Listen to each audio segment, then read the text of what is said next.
खुलुमबाय लोगोफोर फुङावनो दिनै मोनसे भिडिअ सफैदों इउटिअ आफादनि आफादगिरि मार्कुस बसुमतारी बिनि माखासे बाथ्रा बुंनाय बिनि उनावहाय पलिटिकेलनि मोनसे दङ आरो बिनि उनावहाय दिनै मोननै मोनथाम सर्टनो गुसुं दङ मोनसे मुंख्लंफोरनि जायफ्रा मुंख्लंफोरा दिनैहाय बे भिडिअआ गोबावसैमोन मार्टिस फेमिलिनि जा मोननांगौ बेखौ मोनाब्ला बिथांमोना इलेक्शन गेलेनायनि बाथ्राखौ बुंदों लोगोसे बांलादेशनि जाय आइजोफोरा दिनैहाय स्ट्रङैहायनो मोनसे होसिख्रावनाय हाबाफारि शेख हासिनानि न'आव उफुद्रुग खालामहैनानै शेख हासिनानि हांसो दाउ बायदि रोखोमनि ना लाबोनाय बेफोरबायदि बाथ्रा बुंनाय कयेकजन खोथा बुंनायखौ जों नायनानै लानि बांलादेशनि खोथाफोरखौ कयेकथाया बिराद मोजां बाथ्रा पइन्ट बाथ्राफोरखौ बुंनायखौ नुदों बिबो सोर मानोथो जाया जानो दिनै स्टुडेन्टफोरा फरायदों जेबो साख्रि गैया जेबो गैया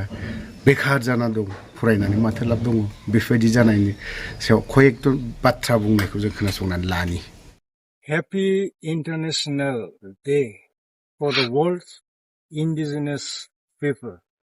On this special occasion, I would like to request the government of Assam and India evict illegal encroachers from the tribal belt and block of Assam.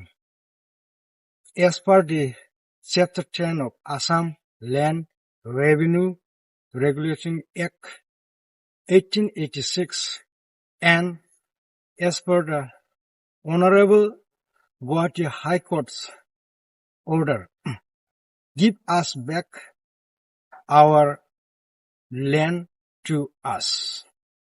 Thank you. করমতলী প্ৰাইমাৰী সমূহ বিষয় বাবদ থকা ব্যক্তিসকল আমি ইয়াত আজি একত্ৰিত হৈছোঁ আৰু প্ৰথমতে মই আজি আমাৰ যেটো সংবাদ মেলৰ আয়োজন কৰিছোঁ এই সংবাদ মেলটো ক্ষেত্ৰত মানে কামকাজখিনি সুন্দৰভাৱে পৰিচালনা কৰাৰ বাবে যি নিউজ চেনেল দুটাই আমাক সহায় সহযোগিতা আগবঢ়ালে প্ৰথমতে মই তেওঁলোকক মোৰ ফালৰ পৰা ধন্যবাদ আৰু কৃতজ্ঞতা জ্ঞাপন কৰিছোঁ আমি ক'বলৈ বিচাৰিছোঁ যে আমাৰ ইয়াৰ প্ৰাইমাৰী হিচাপে নাম আছে কৰমতলী প্ৰাইমাৰী আৰু ভিচিডিসি হিচাপে আছে ডাংৰিগাঁও আপোনালোকে চাওক এই লেটাৰখন মই দেখুৱাইছোঁ লেটাৰখন দেখাব পাৰে এই লেটাৰখন দেখুৱাইছোঁ ইয়াত মাৰ্চ মাহৰ 8 তাৰিখে চেনচন কৰা হৈছিল ডাংৰিগাঁও ভিচিডিসি চেয়াৰম্যানে আদি কৰি মেম্বাৰ ইয়াত সকলোবিলাক ইউপিপিএল দল আৰু বিজেপি দলৰ আছিল কিন্তু দুৰ্ভাগ্যজনকভাৱে আজি 5 মাহ যোৱাৰ উকলি যোৱাৰ পিছতো আমাক কোনো ধৰণৰ কাম কাজ কৰাৰ সুবিধা আজিৰ চৰকাৰখনে নিদিলে ইয়াৰ কাৰণ কি আমি জানিব পৰা নাই আৰু এই সেগতে মই সন্মানীয় বিটিআৰ সিএম প্ৰমোদ বড়ো ছাৰক খুদিব খুজিছো যে আমাৰ যি সহযোগী এমচিএলএ আছিল অৰ্থাৎ পূৰ্বতে ইএম আছিল তেখেত আজিৰ দিনত এমচিএলএ গতিকে সেই ইএম জন কৰ্তন হোৱাৰ পিছতো ইউপিপিএল দলৰ মেম্বাৰ আৰু চেয়াৰম্যান কি কাৰণত আজিলৈকে কাৰ্যকৰী নহল বা তেওঁলোকে আমাৰ দলীয় নেতা কৰ্মীবিলাকে কিয় গাঁৱত কাম কৰিব পৰা সুবিধাটো পোৱা নাই ইয়াৰ উত্তৰ মই তেওঁৰ পৰা বিচাৰিছো আৰু লগতে আমাৰ কৰ্মীবিলাকক চাওক আপোনালোকে 2020 চনৰ পৰা আমি নিষ্ঠা আৰু সততাৰে যি সময়ত সম্পূৰ্ণ মানে এটা কনফ্লিক্ট আছিল সেই সময়ত আমি নেতৃত্ব লৈ ৰাইজৰ স্বাৰ্থ আগত ৰাখি ইউপিপিএল দলত নিষ্ঠা সহকাৰে কাম কৰি আহিছিল কিন্তু আজি আমি দেখা পালো যে আজি আমাৰ যিমানখিনি কৰ্মী আছে গাঁও প্ৰত্যেকখন গাঁওতে সেই কৰ্মীবিলাকে কাম কৰিবলৈ গলে কেৱল জেএসপি দলত আমি কাম কৰিব লাগে ইয়াৰ কাৰণ কি জেএসপি দলৰ ইএমজন আজিৰ তাৰিখত আমাৰ লগত সম্পূৰ্ণভাৱে এলায়েন্স নাই আৰু লগতে খুদিব খুজিছো যে যদি এলায়েন্স নাই তেও কাৰ আশীৰ্বাদত আমাৰ দলৰ কোনজন নেতাৰ আশীৰ্বাদত ইমান দবদবনি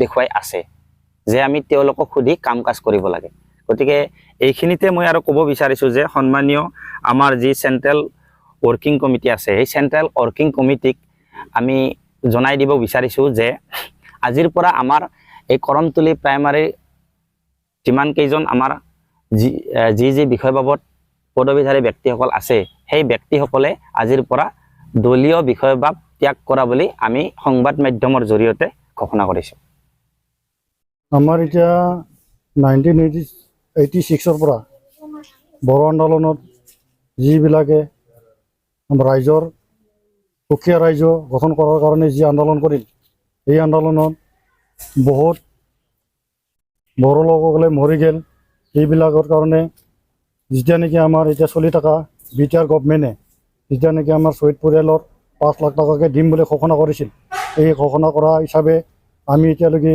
5 লাখ টকা পোৱা নাই।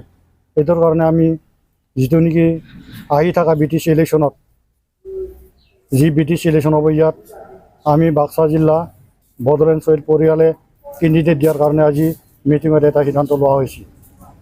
আপোনালোকৰ কিমান পৰিয়াল আজি বঞ্চিত হৈ আছে আৰু কেইজনে পাইছে এতিয়া আমাৰ বাক্সা ডিষ্ট্ৰিক্ট হিচাপে এতিয়া নতুন যদি BTR চুক্তি হ'ল, এই চুক্তিত আমি বাক্সা ডিষ্ট্ৰিক্ট হিচাপে 27 জনে পালাক।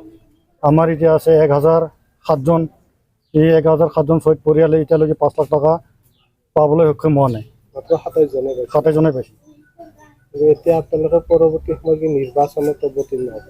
আমি এইটো তাৰমানে আহি থকা BTC ইলেকশ্যনত আমি বাক্সা জিলা হিচাপে মানে কেণ্ডিডেট দিয়াৰ কাৰণে আজিৰ মিটিঙত আমি সিদ্ধান্ত লোৱা হৈছে। আমি তাৰমানে যেতিয়া নেকি ইলেকশ্যনৰ আগত যদি আমাৰ পাব লগা 5 লাখ টকা এতিয়া মুকলি কৰি নিদিয়ে তেতিয়া আমি কেণ্ডিডেট দিয়াৰ কাৰণে সিদ্ধান্ত লৈছোঁ আজি। BTR যি বৰ্তমানৰ গভমেণ্ট তেওঁলোকে মাত্ৰ 27 জনক যি বাকী যি BPFৰ যিখন পৰিষদীয় চৰকাৰ আছিল তেওঁলোকে দিছিল নে দিয়া নাই? BPF চৰকাৰ দিনত আমাৰ বাক্সাৰ 80 জনে পাইছিল, চিমলা চাইডেদি পাইছিল। আমাৰ এতিয়া এইটো চাইডেদি পোৱা নাই। এইটোৰ কাৰণে আমি বহুত বছৰে আমি হাগ্ৰামা চৰকাৰ থকা টাইমতো আমি হাগ্ৰামাৰ লগত বহুত আলোচনা কৰিলোঁ যাই কোকৰাঝাৰত। এই সময়তো হাগ্ৰামা ছাৰে কৈছিল দিম আছে। তাৰপিছত একবাৰ হ'ল তাৰমানে 25 কোটি টকা চেংচন হৈ গ'ল। এই 25 কোটি চেংচনত আমাৰ হাগ্ৰামা চৰকাৰে কি দিলাক মানে 15 কোটি ভাগাই পেলাই 10 কোটি ভাগাই নিদিলাক পইচা। এতিয়া এই পইচাটো কি হৈ আছে এতিয়া আমি গম নাপাওঁ। কিন্তু বৰ্তমানৰ মাত্ৰ 27 জন দিছে। 27 জনক দিছে। প্ৰমোদ বড়ো যি নেতৃত্বাধীন যি BTC পৰিষদ তেওঁলোকৰ মাত্ৰ এটা বছৰ আছে। কি ক'ব এই সম্পৰ্কত? সেইটোৰ কাৰণে ক'লোঁ আমি আমাৰ তাৰমানে এই অহা BTC ইলেকশ্যনৰ আগত যদি আমাৰ 5 লাখ টকা যদি মুকলি কৰি নিদিয়ে তেতিয়া আমাৰ মানে কেণ্ডিডেট দিয়াটো সাস্তাং আজি আমি মিটিঙৰ যোগেদি প্ৰস্তাৱ লোৱা হৈছে। মুখ চেপে ধরার সাহস কে দিয়েছে আপনাদের? আমার ছাত্রের কলার ধরার সাহস কে দেয় আপনাদের? কয়জনের জবান বন্ধ করবেন আপনারা? একজনে করবেন 10 জন দাঁড়াবো। 10 জনকে বন্ধ করলে 1000 মানুষ দাঁড়াবে। 18 কোটি বাঙালি নামবে। যেই ছেলেটার কোমরে দড়ি বাঁধা কত বছর বয়স ওর? 16। কোমরে দড়ি বাঁধলেন কেন? এত বড় অপমান 16, 17 যে বয়সকে সারা বিশ্ব সম্মান করা শেখায় তার কোমরে দড়ি বাঁধলেন। আর কোমরে কে দড়ি বাঁধায় সময় আপনাদেরকে বলে দিই। আমাকে সহায়তা করো। সহজ না, হারাম খেয়ে সহ্য করা এত সহজ না। আমরা কেন মেধা থাকা সত্ত্বেও ঢাকা ইউনিভার্সিটির একটা ছেলে মেয়ে ফার্স্ট ক্লাস পাশে সে হয় বিদেশ চলে যায়। আমার ভাই সে প্রাইমারিতে চাকরি করতেছে, তার শুধুমাত্র ব্যাকগ্রাউন্ডে ছাত্রলীগ ছিল না দেখে সে হচ্ছে গিয়ে ঢাকা ইউনিভার্সিটির স্টুডেন্ট। সে এখানে হচ্ছে গিয়ে চাকরি পায় নাই কেন? আমাদেরটা করতে দেন। আপনারা আপনাদের নিয়ে থাকেন, আপনাদের গদির প্রতি আমাদের কোনো লোভ নেই। আমাদের কাহিনী, আমাদের কোটা নিয়ে, আমাদের স্বাধীনতা নিয়ে, আমাদের সচ্ছলতা নিয়ে আমরা এত পরে কি করব? তাহলে এখন এখানে আমরা মানে ওই যে কি বলে গরু পালবো, ওনার ওখানে প্রচুর জায়গা আমি দেখেছি একবার, প্রচুর জায়গা গরু পালবো, এখানে ধান চাষ করবো। আলহামদুলিল্লাহ বছরে পুরো ঢাকা ইউনিভার্সিটির পোলাপাইন থাকতে পারবে। আমরা এখানেই থাকবো, আর কিছু বলার নাই ভাই। এরপরে আপনারা যদি এগুলো ছড়ান, আমি লাইভেই বলতেছি আমার লাইফ রিস্কে, কিন্তু আমি আমার বাবাকে বলে দিয়ে আসছি।